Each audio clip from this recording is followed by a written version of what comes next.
بسم اللہ الرحمن الرحیم۔ ناظرین، اسماعیل خان ایک نئی ویڈیو کے ساتھ آپ کی خدمت میں حاضر ہے۔ ناظرین، آج ہم بات کریں گے پاکستان میں بڑھتے ہوئے گرم موسم کے بارے میں۔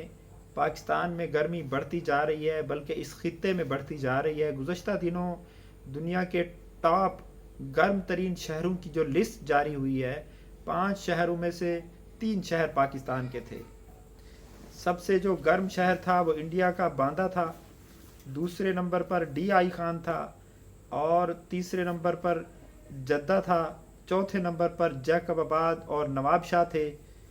تو اس طرح کی صورتحال ہے۔ پاکستان میں گرمی تیزی سے بڑھ رہی ہے، اور 196 ملکوں میں، اور جہاں پر لاکھوں شہر ہیں، اس میں دنیا کے گرم ترین شہروں میں 5 میں سے 3 آپ کے شہر ہوں، تو یہ نہایت قابل تشویش بات ہے، پریشانی کی بات ہے۔ یہ خطہ کبھی موسم کے لحاظ سے جنت نظیر ہوا کرتا تھا۔ یورپین یہاں آنے کو ترستے تھے۔ مارکو پولو نے یورپ میں جا کے، یہاں پر انہوں نے 17 سال چائنا ہندوستان میں گزارے تھے، اور اٹلی میں اپنے وطن میں واپس جا کر انہوں نے ایسی تعریفیں کیں کہ لوگ شام کو بیٹھ کر ہندوستان کے قصے سنا کرتے تھے۔ دور دور سے مارکو پولو سے لوگ قصے سننے آتے تھے۔ یورپین ہندوستان آنے کو ترستے تھے۔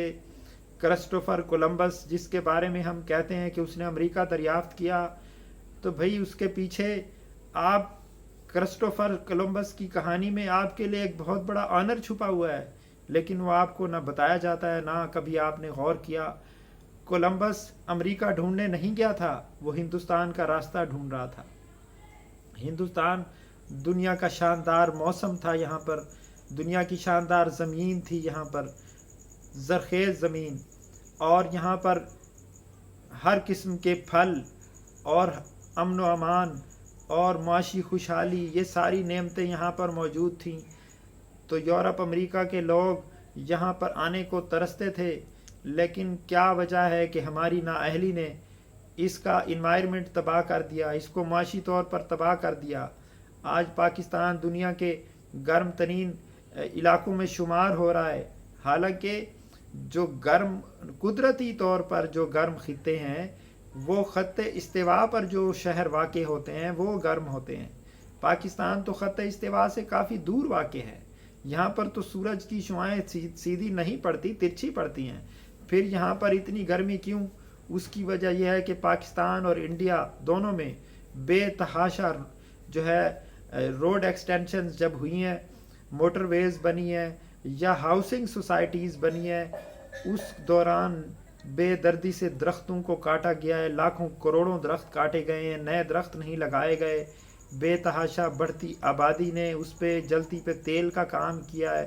ہمارا انوائرمنٹ تیزی سے تباہ ہو رہا ہے، اور اس سال جو محکمہ موسمیات کے ماہرین ہیں، جو موسم کے سائنسدان ہیں، ان کا کہنا ہے کہ اس خطے میں 50 کو ٹچ کرے گا درجہ حرارت، اور 50 تک جانا یہ ایک نہایت ڈینجرس کنڈیشن ہے، خطرناک صورتحال ہے۔ آپ یہ دیکھیں کہ یو این کا رول ہے کہ اگر 50 تک پہنچ جائے درجہ حرارت کسی شہر کا، تو اس شہر میں اسکول بند کر دیے جائیں گے، آفیسز بند کر دیے جائیں گے، اور سارے دفاتر بزنس بند کر دیے جائیں گے۔ شہر کے لوگ صرف گھروں میں رکیں گے، باہر نہیں نکلیں گے، کیونکہ ان کی جانوں کو خطرہ ہے۔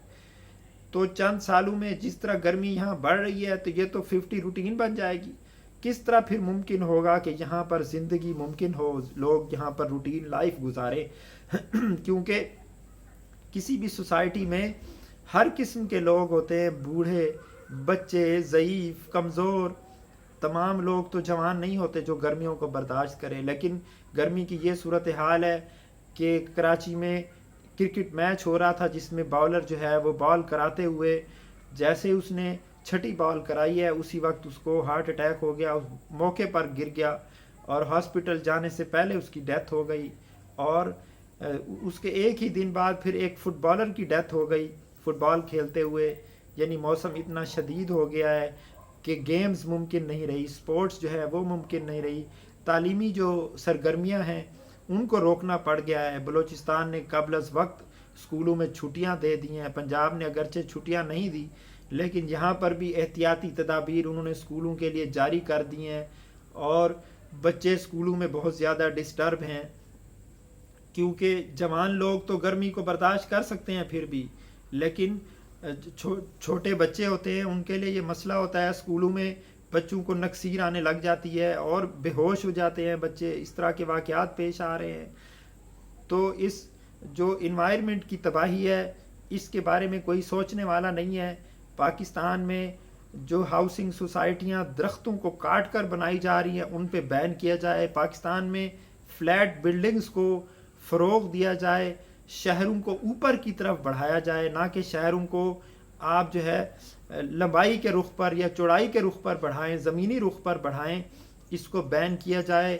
زرعی رقبوں کو محفوظ کیا جائے، حکومت ان کی پروٹیکشن کا قانون پاس کرے، اور درخت کاٹنے سے پہلے حکومت سے اجازت لی جائے، اور زرعی زمینیں جو ہیں وہ آبادیوں میں نہ بدلی جائیں، اور درخت زیادہ سے زیادہ لگائے جائیں، تبھی یہاں پر زندگی ممکن ہو سکتی ہے، ورنہ یہ چند سال کی بات ہے، اس کے بعد زندگی مشکل ہو جائے گی، اے سی بھی آپ کا ساتھ نہیں دیں گے، اور پاکستان میں اے سی کتنے لوگ افورڈ کر سکتے ہیں، اور بجلی اتنی مہنگی ہے، دنیا کی سب سے مہنگی بجلی ہم پاکستان میں استعمال کر رہے ہیں آئی ایم ایف کی مہربانی سے، کیونکہ آئی ایم ایف صرف بجلی، گیس اور پیٹرول مہنگا کرنے کا مشورہ دیتا ہے، انہوں نے کبھی نہیں کہا کہ آپ اپنی مراعات کو کم کریں، آپ جو ہے اپنے اللہ تللوں کو کم کریں، عیاشیوں کو کم کریں، آپ جو پروٹوکول لے رہے ہیں اس میں کمی لائیں۔